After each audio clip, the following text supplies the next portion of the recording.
গণেশ জিজ্ঞেস করলেন, ডমিনোজের মতো এত বড় ব্র্যান্ডকে কিভাবে ক্র্যাক করলে? বিরাজ বললেন, কোনো সিনেমার মতো নাটকীয় কিছু না, একদম সিম্পল কাজ।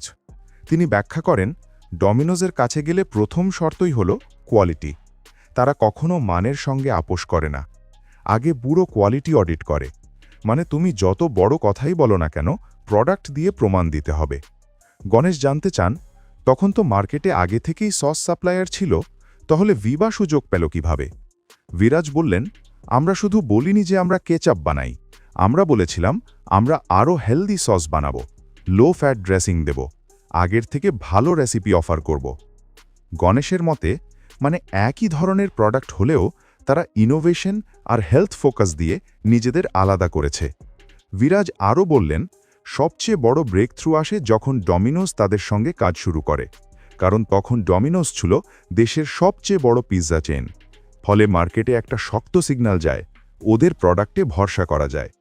গণেশ জিজ্ঞেস করেন, এরপর কি হলো? বিরাজ বললেন, ডমিনোজ পাওয়ার পরপরই তারা ইয়াম ব্র্যান্ডসের সঙ্গেও কাজ পেয়ে যায়। আর ইয়াম ব্র্যান্ডস মানে একসাথে পিৎজা হাট, কেএফসি আর টাকো বেল, তিনটে বড় ব্র্যান্ড একসাথে।